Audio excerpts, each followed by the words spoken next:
Now we will also have another interesting topic that also revolves around the individual. And I actually wanted to start by addressing a question to all of you. Can I see a show of hands who's driving an electric vehicle here?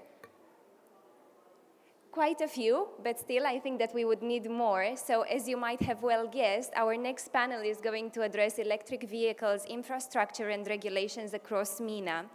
It is said that a wide integration of electric vehicles in the transportation systems could potentially lead to a higher speed of adopting renewable electricity sources.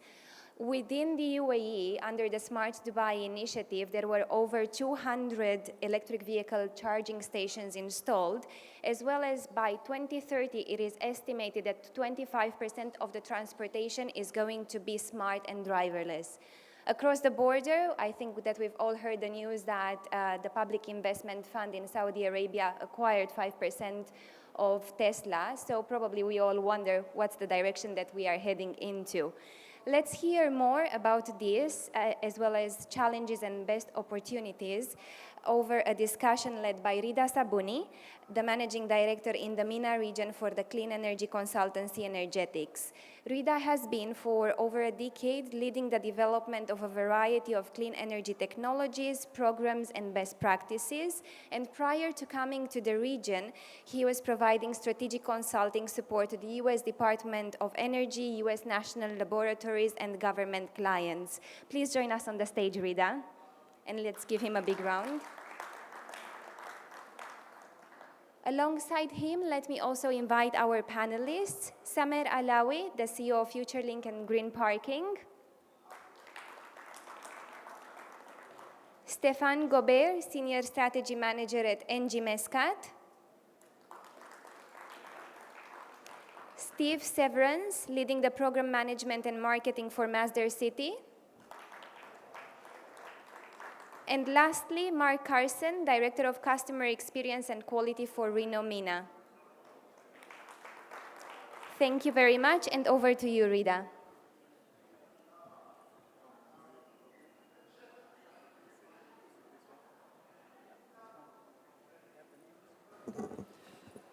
Okay, all right. Thank you very much for the introduction to the topic, and welcome all for being here. So you took my first question, actually. That was going to be my first question, is how many people have an electric vehicle?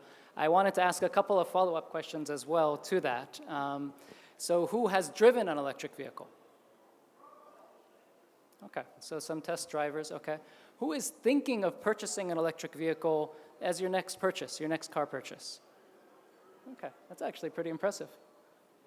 Okay, very good. All right, so in terms of the structure of how we will do this discussion for the next 30 to 40 minutes, I will start with some brief introductory comments to lay some context to the topic.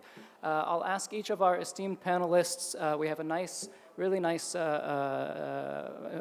of folks here, to introduce themselves, and then we will go into the topic, basically breaking it up into where are we now? So where are we right now in terms of electric vehicles, infrastructure? And then where do we want to be, and what will it take to get there? And then we'll also talk about enabling technologies and enabling business practices that could allow us to get there. So that'll be the structure for today. So before we have the panelists introduce themselves, I want to mention a few brief comments. So Dr. Nasser in the morning mentioned some key data points, right? So 1 in 250 cars in the world today is an electric vehicle. So that's 0.4% if you do the math. So I think we actually have more people than represented around the world in this room, electric vehicle owners. But why is it an important topic? It's an important topic because we expect a great growth in this area. So by 2040, we expect 548 million EV stock, which will be 32% of passenger vehicles, okay? So there will be a huge business opportunity from now over the next 10, 15, 20 years in this topic. And the last data point I'll give you, a little nugget of information, which I thought was interesting. It's a recent report by BNP Paribas, which is the 8th largest bank in the world. They've released a report in August called Wells, Wires, and Wheels, Energy Return on Capital Invested. So basically, they took the perspective of an oil company, If you're an oil company, you have $100 billion to invest. Does it make more sense for you to invest in new oil production, exploration, or does it make more sense for you to invest in electric vehicles and renewable energy infrastructure? So those two things in tandem. And they found that basically EVs with renewable energy gives you a 6 to 7 times more useful energy than if you were to actually go and try to explore and produce oil over a 25-year period. So in their words, they said, we conclude that the economics of oil for gasoline and diesel vehicles versus wind and solar-powered EVs are now relentless and irreversible decline. So the outlook in the future is very much favored towards electric vehicles. Right now, not many electric vehicles, and that's why we have this panel to basically try to understand where we are now and how we could get to that future. So with that, I want to maybe go through 30 seconds to 1 minute if you could introduce yourself and your company, and we'll start maybe Steve at the end, and we'll go this way. Sure. So I always like to, Steve Severance from Masdar City, and I always like to ask one more question. How many of you have been to Masdar City? Quite a few hands. Excellent. Because for those of you who have not driven an electric vehicle, we have the world's first, and especially if you haven't driven a Tesla, all due respect to the fine vehicles put out by Renault and Chevrolet, only 3 manufacturers are selling in the region right now, but the Tesla is the most fun to drive. We have the world's first car sharing, so come out there, download the app, take it out for a minute or an hour, and see how enjoyable driving an electric vehicle can be. Hi, thanks Ruda for the introduction. I'm Stefan from ENGIE, international utility company, focusing on more and more renewable energy. So to answer your findings that you can read in the BNP Paribas documents, actually a thought that we gave ourselves as large utility companies. We started our decarbonization as well, moving away from coal and moving away more and more from fossil fuel, because it's a conclusion that we have drawn, that there is more interest for us and for the environment, of course, to bet on renewable energies. So I'm heading the strategy for the Middle East and Central Asia. And also I'm glad to share with you that we have within the CBC a working group called the Future Mobility Club, and I'm co-heading this think tank, very interesting, with some of the members here, Sam on my right-hand side, and I would like to engage you with this group, and you can find more information within ourselves, but we're trying to bring more awareness downstream regarding future mobility, not only electric vehicles, as we are going to talk today, but also future fuels downstream to the users like you, who are going to change, because there's no doubt about this. There will be a change.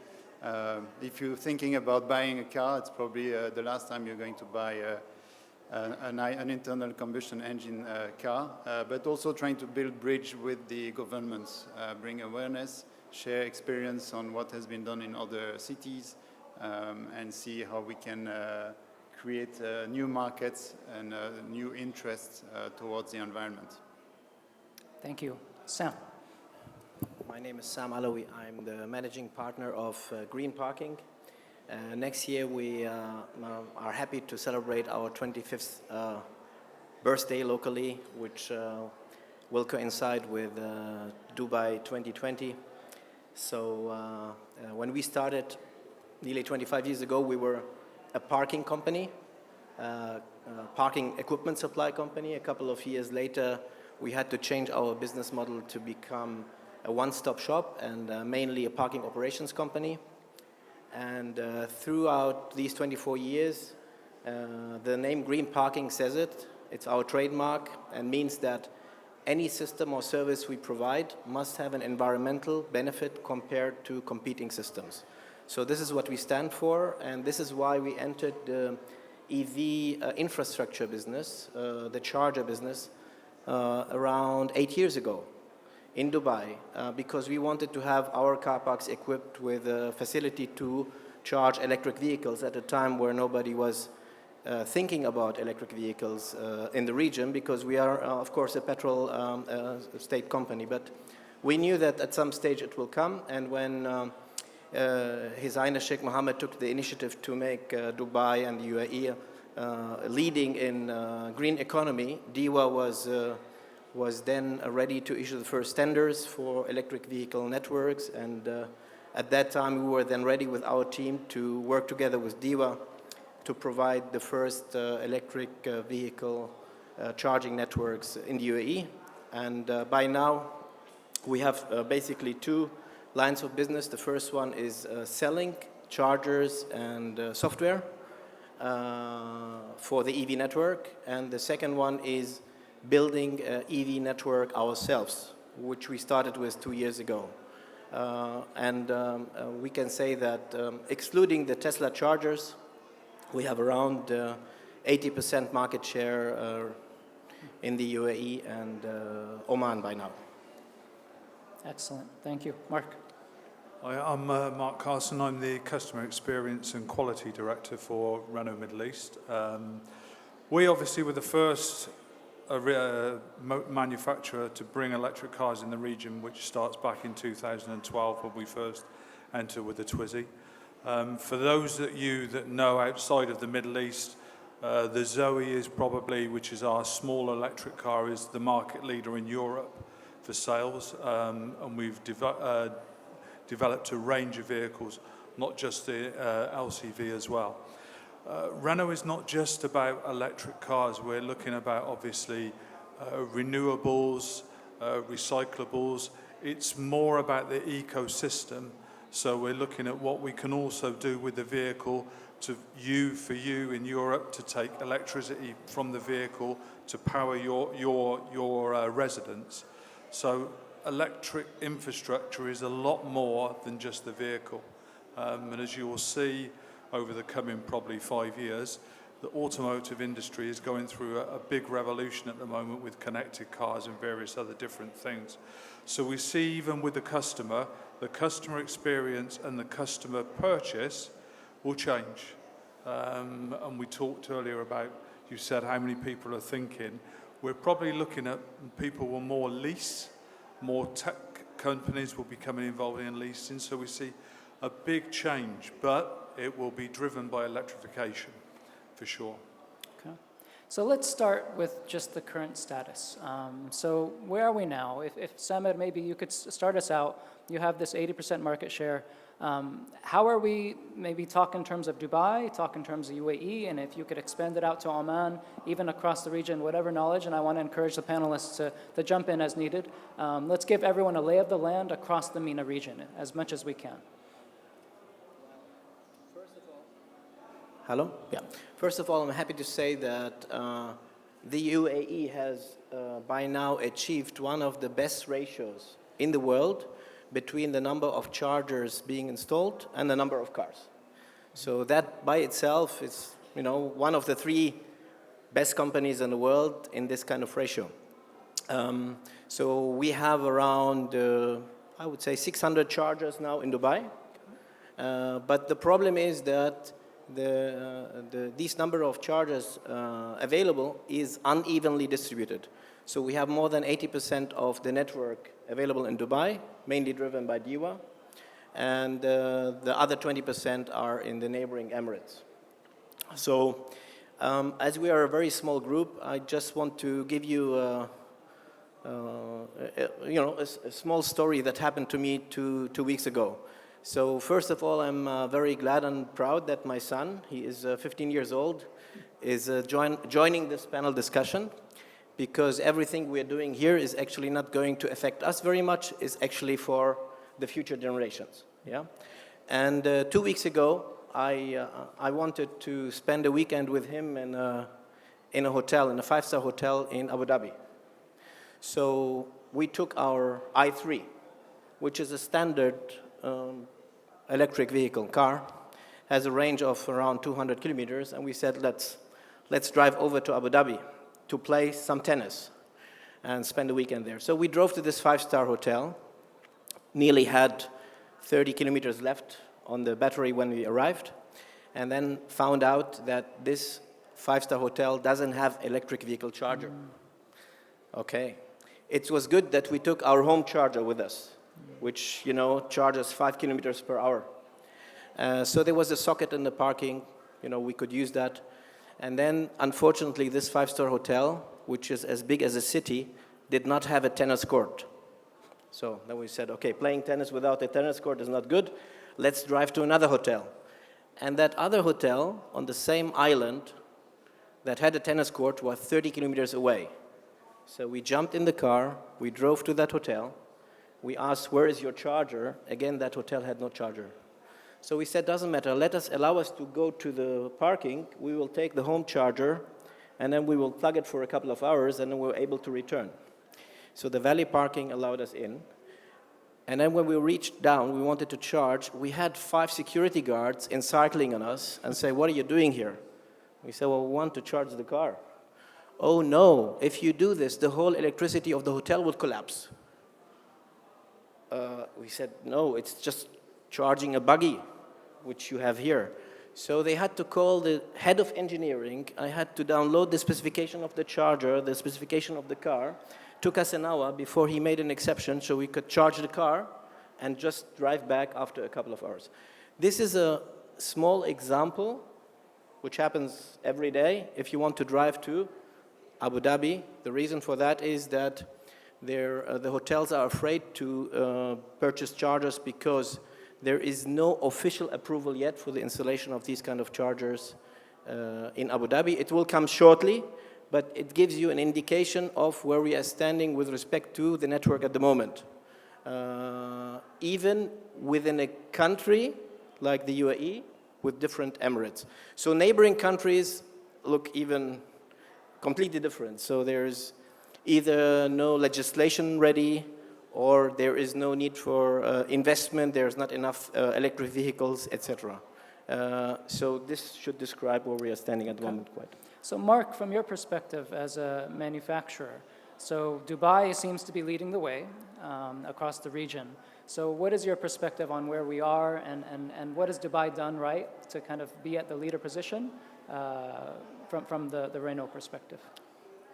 I mean, what Dubai has done right, it's took the initiative and it started with DEWA and installed 200 chargers because we've got 200 more than nothing from our perspective. That does start to develop growth, but it's the general public and the people that we need to buy, which I would say is more affordable mobility, because we do need more electric vehicles on the road, and we need it for affordable mobility from that point of view. So those people really don't need what Sam has just explained, which is really a range anxiety, but through the lack of an infrastructure.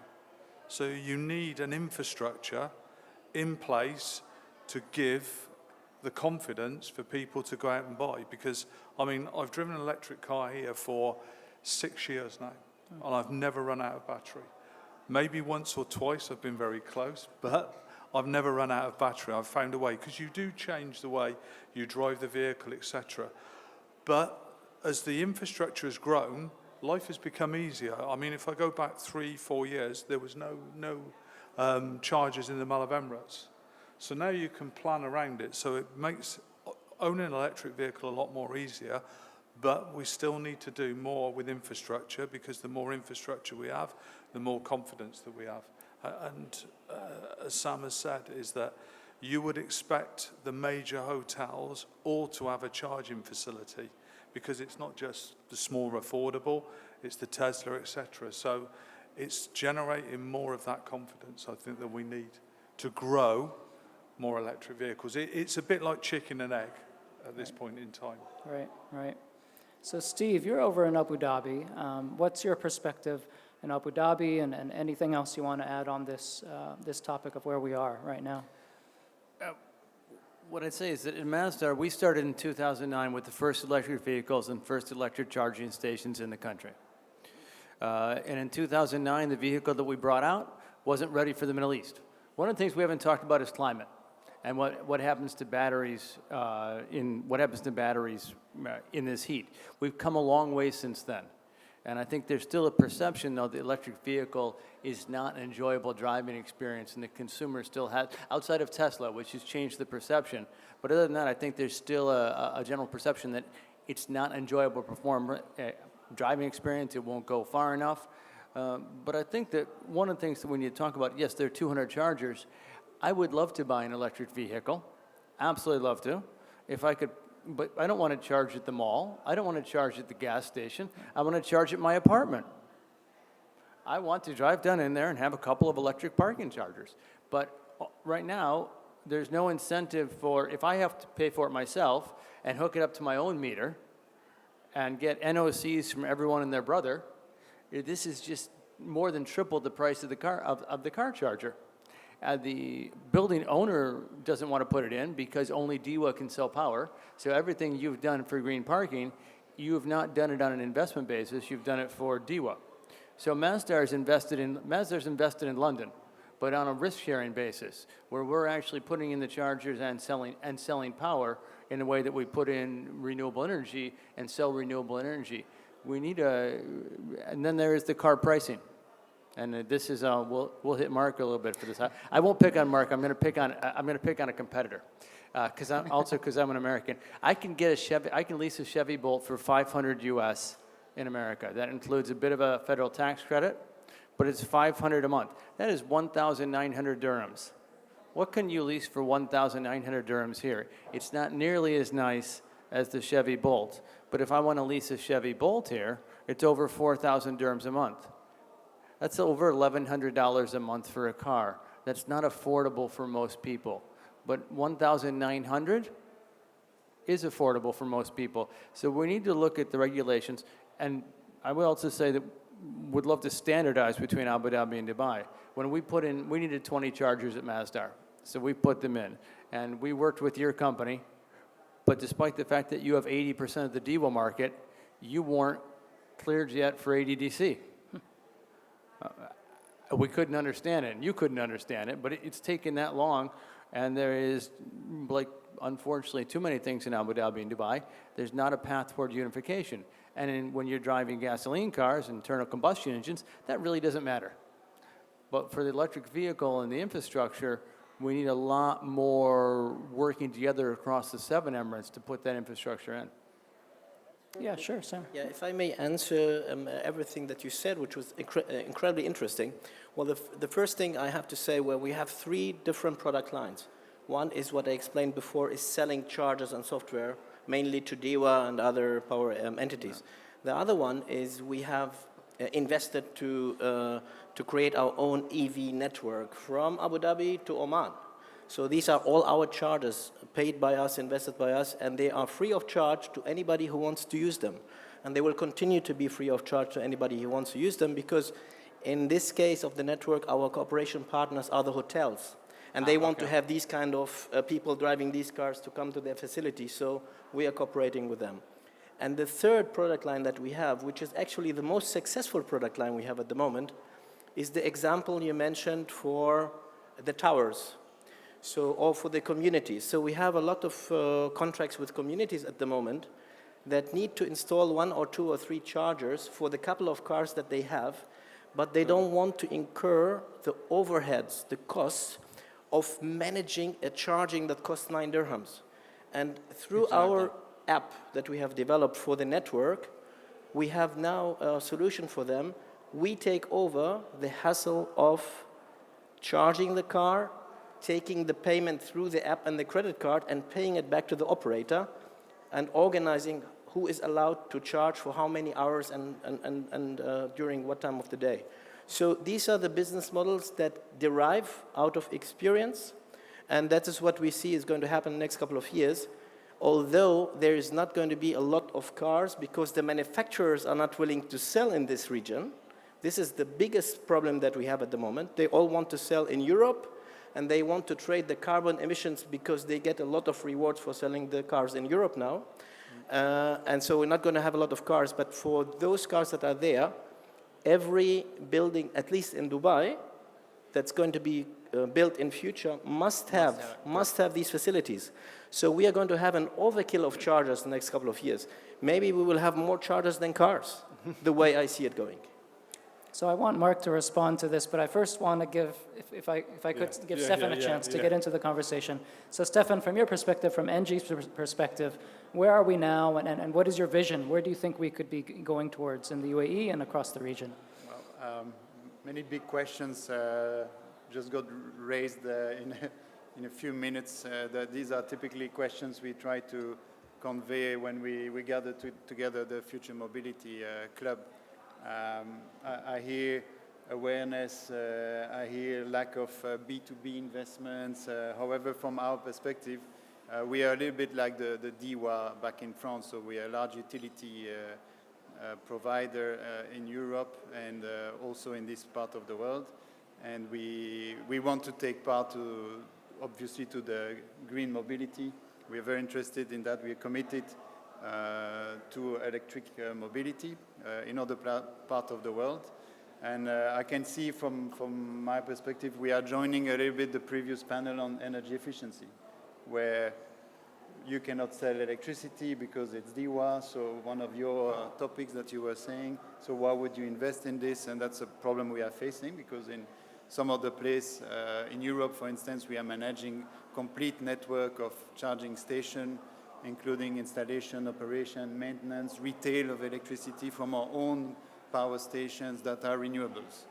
Perfect virtuous circle, and we would like to do this in this region, but the power chain is very integrated, and in the case of Dubai, only DIWA can sell electricity. Unless it's behind the meter, then you still pay your bill to DIWA, so they don't really mind what you're doing. So when you're talking about common areas, it's the same for energy efficiency. Our owner would install solar panels on his roof for his tenants because he doesn't pay the bill. So these are big questions we're trying to address. And I'm glad that Sam has also started to promote some solutions. However, from our perspective, we see that government, especially in Dubai, but more and more in Abu Dhabi and in Saudi Arabia, is committed, and is actually more committed than the B2B sector, because they don't understand yet the economic value of having a couple of charging stations in their hotels, for example, because they would attract new customers that would choose to go there instead of the hotel next door. So that's something which is already understood in Europe. So restaurant A would have invested in 2 charging stations because the next door restaurant people cannot charge. So there is economic value in investing in this. And second, to bounce back on what Mark was saying, the behavior, it's a change of behavior. You don't go to the petrol station as we do to charge your car. You don't need to have a lot of those DIWA charging stations. These are more on an emergency. You charge at night at home, you charge in the office, you charge when you go to that hotel or that restaurant. So there's still a lack of understanding from the users, and we're trying to work on this. That would drive the change, so they can invest in an electric vehicle that is expensive if you look at the bill today, but over time, the total cost of ownership is cheaper. As of today, it's already economically viable. So in the next 2 years, there will be no other choice. That will be the only rational choice for a buyer. So if we compare to commitment from cities, I think Dubai should reach to that goal if they want to be smart, if they want to have a certain level of happiness of the inhabitants, citizens, if they want to drive future development, and they are serious about environment, they will definitely move on to policies that are similar to what we see in Europe. We are operating in Rotterdam, for example. We have a 20 years commitment to operate 3,000 charging stations in the city of Rotterdam, and it's growing. It will be even more. We are installing them until 2020. And that is a strong message for the citizens. It is the second largest economic zone in the Netherlands. So it has a huge port, huge level of business. Everybody understands the role of electric mobility. And I'm not even talking about new models like shared drive to improve the fluidity of the traffic. But just in terms of economics, it is already at a very high pace, and we can only expect that Dubai will do something similar, looking at their current commitment. Today, just to give you a number, there's less than 1,000 electric car registered, but Dubai has a target of 40,000 cars by 2030. So it's a bit back to the chicken and egg story. It's a bit difficult. Dubai and Abu Dhabi or even Saudi Arabia with new cities coming up, sustainable cities, they do their share. They commit to a certain percentage of the governmental vehicles. They committed to install infrastructure. But B2B sector, the business sector has also to do its part. And us as user, we need to do again our calculation, our math, and see that it's actually viable, and we can, all of us, have an impact on the environment. We don't need just to look at how much it costs today, but we should look at the lifetime of an electric vehicle and see what we can do also as user. Mm-hmm. So 40,000 vehicles by 2030. So Mark, I'm going to ask you, but first of all, I want to remind the audience, if you have questions, you could go to Slido. I don't know if you want to show that slide, but if you have questions, I'll be checking that, and we'll be answering your questions. So Mark, perspective of the OEMs, how do we get to that target? If that is our vision, how do we make sure we have more models in the UAE and we're more like Europe? What is the pathway to get there? It's a very good question, and there are so many different answers that you can go through. If I come back to one thing from last year, what we actually did last year was we actually put on a leasing program for electric vehicle for 1,999 dirhams. And in 3 months, we had one person take up. So and it was a loss leader to us. We did it for a loss. We knew we'd make a loss on it for what we were looking at, but it was try to drive some awareness and see what participation that we could get. So that's one of the first challenges, because I think we can all sell to fleet, but the general user, they need to be converted to go to electric car. I mean, for me, I've driven one. I don't really want to go back to an internal combustion engine. I'm quite happy. I'm converted from that point of view. But for the manufacturers, the big thing that we face as manufacturers is supply and demand. And on the basis that in Europe at the moment, they're going through an emission program called WLTP, where they have to lower to various different targets. And the only way we can, as manufacturers, reach those targets is a lot of electrification. So the demand for electric vehicles in Europe is very high. We can only build X amount. That's the problem. So our allocation will always be favorable there, because as a manufacturer, we have to meet those emissions targets, is one thing, because the fines and the penalties are astronomical. And so everyone, in all manufacturers, even in, I would say, in the premium, the luxury car segment, are treating the Europe market. But the other problem that we face is if we could bring 5,000 electric vehicles here to sell next year, the question is, could we sell them? And if I honestly have to say at this moment in time, today, we couldn't. So we're faced a twofold thing. If we can start to generate demand and people buy in and we can drive it forward, we will be able to get the supply. That's the one thing we face, is getting the supply. So we really do need the awareness to be raised with a number of things. And as Sam said, we will end up with more charging stations than cars. And in some ways, that's quite sad, in the fact is that we should probably have it should be a 30% ratio at this moment in time, and we're not there, and that's where we need to be. So I think we're all very passionate about this, and we're all working and pushing really hard. As Stefan says, FMC Club do lots and lots of events, lots of things we try and push to get electrification, but we probably also need is government and other investors to obviously understand and raise the awareness. I know that the government was 20% you needed to be green vehicles, but that's hybrid as well. Mm-hmm. So hybrid is not pure EV. It's reducing carbon emissions, but not totally. So we really do need a big push in that area. We can talk about incentives. We can talk about so many different things. But even if we did have incentives, the question has to be, would people still buy? So we started with incentives with, obviously, the SALIC was no registration, the various different things that the charging was free. A lot of people say we need to do more on incentives, which if we look at the Europe model, or a lot in some of the main countries, there is a subsistence to the buyer, obviously, to buy the vehicle, because the vehicles are quite highly priced.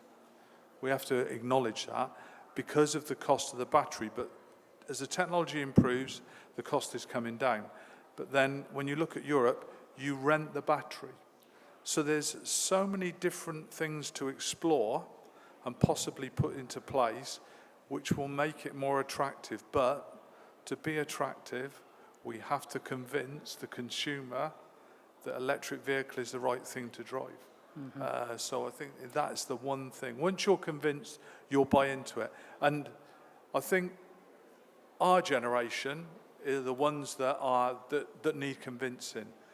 Where we need to convince, and I've always been very strong on this point, is it's the future, the new generation, the 15, 16-year-olds that are going to leave school and start to drive. We need them to push this through, because they're the ones that are very technology related. They're the ones that will believe in an electric car and won't think anything more of it, because they won't have lived the internal combustion engine. So from that point, we really do need to look at the youth to push this through. And as you say, by 40,000 vehicles is a lot of vehicles in a considerable short space of time, to be fair. Samir, do you want to add something? Yeah. And then Steve. Yeah, thanks. I have to say that I'm extremely disappointed by the European manufacturers of cars. Extremely disappointed. Because if you look next, this is nothing personal, yeah? Because if you look at what's going to happen next year, we're going to have more than 1,000 Model 3 Teslas coming to the UAE, which is basically doubling the number of all-electric vehicles that's happening now. So also Tesla is, not dependent on any kind of subsidies. It's not dependent. If you look at the price-quality ratio of the Model 3, if you look at the price-quality ratio, it is reasonable for the people here to consider buying it. And I certainly believe, after having worked with many stakeholders over the last couple of years, that this industry needs a visionary like Elon Musk to succeed. Yeah. So you can't do everything 100% perfect in this industry, because you need the speed. So what Elon Musk has done, he has taken a car, he has ripped it out, everything which is inside, went to a Chinese computer store, took a monitor, screwed it inside the car, and said, well, this car you can have for a price that, satisfied the demand. And the people are happy with that. It's basically the 80-20 rule, yeah? You can achieve 80% of a certain result by investing 20% of the efforts. And everything I've seen so far, European manufacturers, they still in the old thinking of wanting to do everything 100% perfect. And once they're ready with their cars, the market is already gone. Technology has advanced. And this is something a visionary like Elon Musk is always a step ahead. And the only one we saw so far matching this kind of visions is the former CEO of Renault, Carlos Ghosn, who has been the leader of electric vehicle driving in Europe, who is unfortunately no longer in control. So we as infrastructure provider are now sitting, not able to do much, waiting for hopefully the European manufacturers to give us a couple of cars the next couple of years, so we can consider ourselves and our region having a sort of a market at the moment. Steve, you wanted to add something? I want to say, let's not oversell how well Europe's done. There is one country in Europe that has really done well. So much better than everybody else, it's hardly even fair to talk about. But they only have 6 million people. Netherlands, you're talking about. Norway. Norway. Norway. So Norway has achieved 50% in sales. In actually Oslo itself, I've heard it's 75 to 80% of vehicles are electric. That is spectacular. Any Norwegians here? Thank you. No, didn't think so. But no other country in Europe has hit 10% market share. You're right. Denmark, the Scandinavian tree huggers are ahead, but these are also the ones that tax cars at 100%. And so they have significantly incented the sales of electric vehicles. The consumer, nowhere in the world has the consumer said, except for Tesla, exactly, because they took a whole nother look at it. But nowhere in the world has the consumer said, without significant economic incentives, I will go buy one of these. And if we compare it to renewable energy, the government's understood that 10 years ago, solar and wind was not an economically viable option at all. It now is the cheapest energy on earth, but it wasn't 10 years ago. And that we need the governments in this region, like Norway, like Denmark, like the Netherlands, to say, okay, we're going to put a stake in the ground and we're going to make some uneconomic decisions that are good for the environment. And that is the only way we've really gotten electric vehicles to be sold anywhere in the world, right? So, Should do is probably you need to put in a taxation on large engine vehicles. You take that taxation and you give it back as a subsidy for electric vehicles. It's a bonus-malus system. And that's the only way you can drive it. It's the only way it's worked. Yeah. It's the only places that it's worked have done exactly what you're talking about. It works well. so we've talked about economic incentives, we talked about the role of government. So Stefan, maybe what about the role of new technologies, new business models?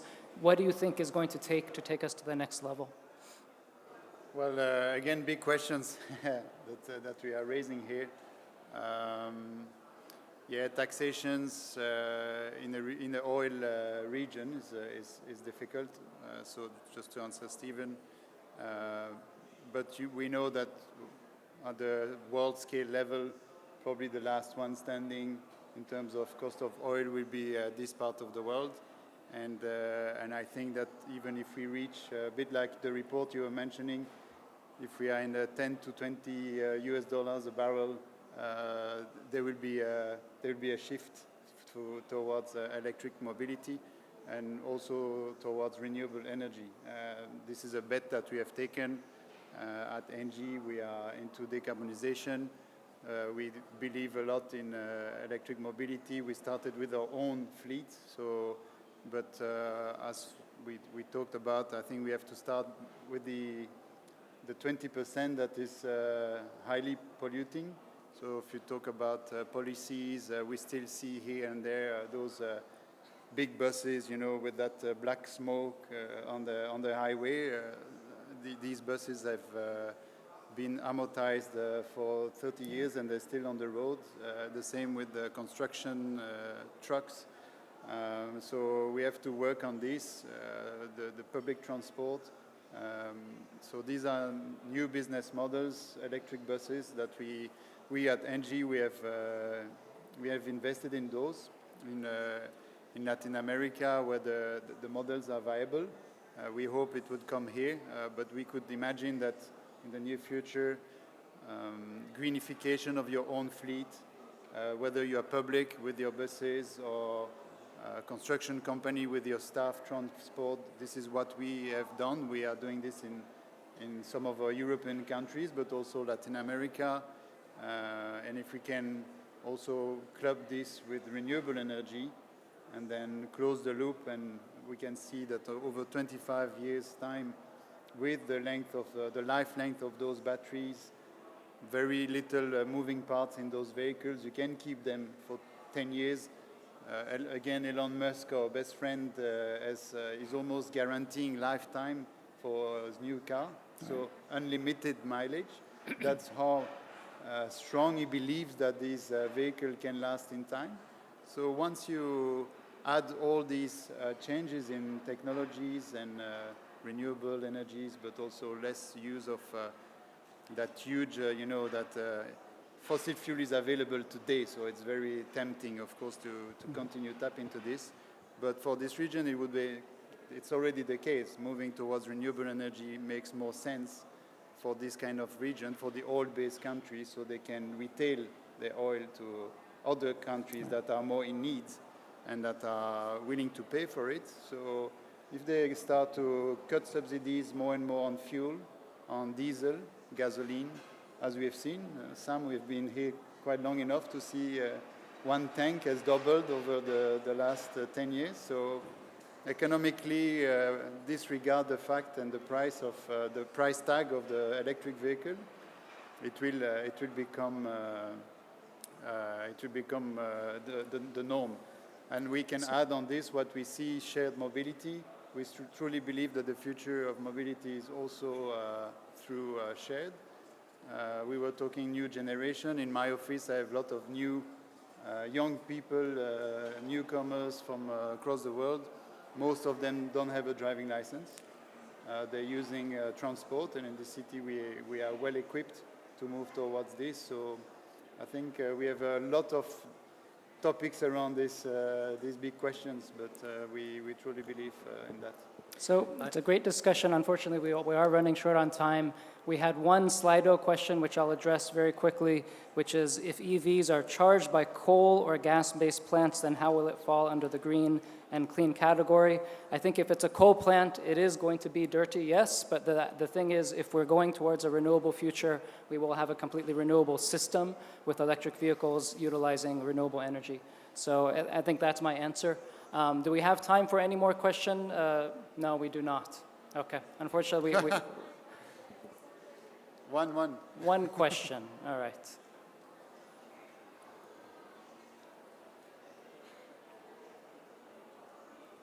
Quick question, please, if you can keep it very brief. It's to the panel. I don't know much about EVs, but I've seen the Diva charging station. So my question is very simple. There's AC there, there's DC there, and then there are different types. Where do you think the industry will move? Is it pure AC, DC, certain condition, and why? The why is also important for our region, for example. Who can answer Anyone? this very briefly? Yeah, I mean, this is going to remain as it is at the moment between AC and DC, because not everyone can provide so much energy that's needed to charge your car within 10 minutes. So the amount of energy that's in the towers on your private homes is very limited. Most of the case for fast chargers, you need to have government entities or large networks in order to guarantee this kind of fast charging. So you will always have a mix of both. There is no line where you can say this is going to dominate in future. Okay. OEM has, If I can just add, you've seen the ecosystem is being built around electric mobility, so I really invite you to engage with us. Most of us are part of the Future Mobility Club to discuss those big questions, improve as citizens or expatriates of this beautiful country, to improve happiness and environment concerns. So please engage with us for following meetings and presentations. Okay, so I want to thank my... I hope the moderator can indulge. You don't Yes. turn a woman when she asks a question. Okay. So thank you very much. Yes, there's a lot of talk, there's a lot of initiatives to promote the electric cars in the market. Can somebody shed light on what happens to the batteries? What is the life cycle of a battery, and what happens when it finishes? What is the mechanism that has been put in place to deal with batteries? It's reusable. So the battery has a second life. So when we take a battery, as a manufacturer, we are responsible for the battery. So we reuse the lithium ion with different partners for other different forms of energy. And you will see there's various different programs where we can build battery packs from to supply energy, battery stations. But the batteries are reusable, or the lithium ion is reusable. So it has a second life, which all the OEMs take full responsibility for, to ensure that we get the maximum use of the lithium ion in a second life once it becomes, the chemistry has run down for the battery of the vehicle. Okay, so with that, folks, let's give the panelists a round of applause. If you have questions, you can meet with any of us after the panel, but thank you all for listening, and we have the next.